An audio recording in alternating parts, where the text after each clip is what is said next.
Hello friend! Today I'm going to share with you a little pen haul slash unboxing. I finally decided to find some of the new Pentel Touch brush pen colors, and I'm totally the person who adds things to their cart until they reach free shipping, so that's what I did here.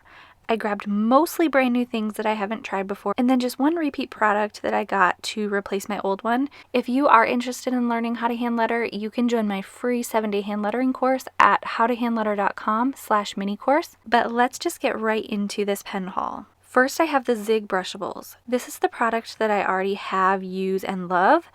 But like I've mentioned before, they can be a bit hard to find at a reasonable price.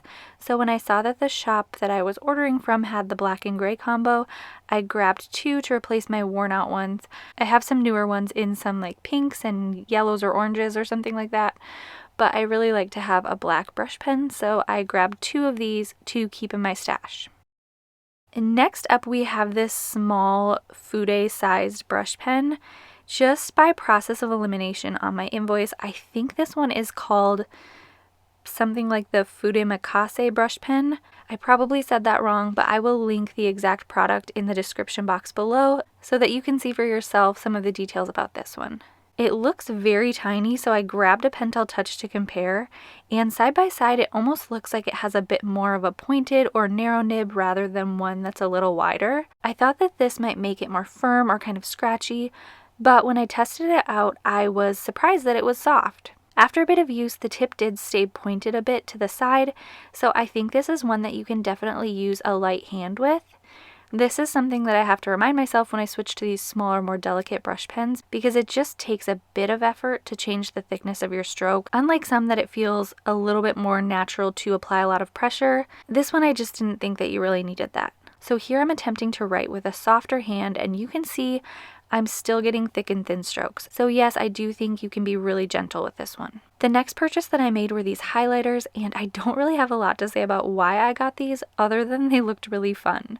I actually was so tempted to buy a bunch more of the colors, but I was trying to make wise choices and I didn't know if I'd love them or if they would really be practical. I changed the lighting here a bit so that you can see a more accurate color, and I think this is pretty close to being true to color, and I actually really like these. Please tell me some creative ways that I can use these highlighters because I really want an excuse to buy the rest of them. They write really smoothly and they're such fun colors and so convenient that you just flip them over to go back and forth between the two colors. I am using a smooth paper, so I think sometimes that can affect how it feels too, but these combined with smooth paper was really great. I really loved this lighter pink, and it would be great if there was a combination with that one in the gray. There were multiple options, so I'll have to go back and look and see what other color combinations they have now that I've kind of seen how they look on paper. I don't do a lot of hand lettering with highlighters, but since I'm trying to give myself a reason to buy more of these, I attempted a little bit here. At first, the angle felt kind of weird when I was attempting a script style with the thick and thin strokes. It was hard because it's like angled, but if you tip it up to use the pointed part on the end, you kind of run the risk of getting the other color on your paper above it. So I wasn't really able to get real thick and thin strokes with these, but this style of script that I'm doing here did get a bit easier, and I'm sure with more practice I could really get the hang of this style, which is also kind of fun. What I did really enjoy using these for was creating block lettering. For a few years now, I think, I've been doing this lettering style where I do block lettering in the back and then like a thin, bouncy script over it. Sometimes I use a brush pen for the front and sometimes I use a fine liner. I actually did this in a super old video that I think has a couple million views now, which is so fun. And I still love doing this style. So these might have to become my new go-to for this block lettering style. The next brush pens I have are these. I'm not sure how to say the name, but again, I will link these all below. I don't really remember why I got these. I don't remember exactly if it was because they look like the Marvy coloring or not. That does seem like something that I would do.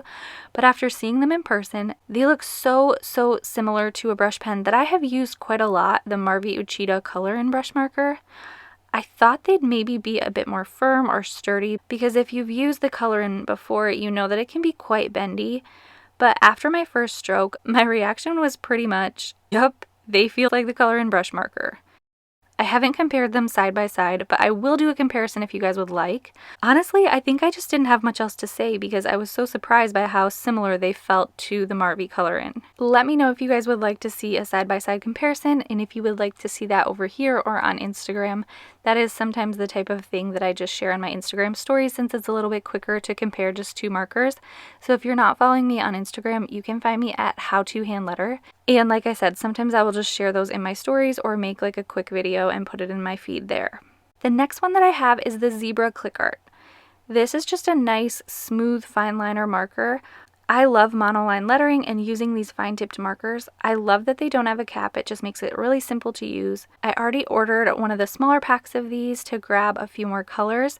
I was really tempted to just get the whole set, but it was going to equal out to be a bit of money, so I decided to wait and just grab one color set. But I have a feeling once I get more colors, I will be using these quite often. Okay, so these are the real reason for this whole pen haul. I ordered the other pens so that I could get free shipping, but these were the main things that I wanted to purchase. I am just curious if I'm the only one who will order more products until I reach the free shipping minimum. It's not that I mind paying for shipping, it's just that if they do have the option, I will usually choose to just pay for a few more pens rather than to pay for shipping. But anyway, the real point is that I wanted to get these new Pentel Fude brush pen colors. They came out with, I believe, 12 new colors a while ago, and they're still not really readily available in the US. But I did get these from Tokyo Pen Shop. I will link them below, and they had this set called the Mature Colors. So there's still another set that I wasn't able to grab. I do think there are a few places that you can get them. It takes a little bit of time for shipping, and if I remember right, maybe this was a little bit of an impulse purchase. I don't remember exactly. But when I ordered them, they shipped super quickly and I got them really fast. So like I said, I'll link them below if you are looking for them in the US. My reaction to this first pink was pretty strong. If I didn't have so much background noise in the video when I was filming, I would have turned on the sound for you, but I was so happy. The color is so great. It even kind of matches my background. I have been saying for a couple of years now that they should make Pentels in pastels, so even though these are the mature colors, I still think they're really beautiful. I was kind of hoping at first that I would be able to get all the colors, but when I got them, I was really happy with these. So, I mean, I probably will grab the other pack when they do come out, but I'm not disappointed here at all. I actually think the colors are one reason why I don't use the Pentel Touch more often, because I do think they're great brush pens, but the colors were just so bold and so dark, and that's just not my own personal style or preference typically. Not to say that I didn't ever use them, but I can just see myself using this really soft pink a little bit more than like the really bright pink that came in the original pack or some of those other really bright, bold colors.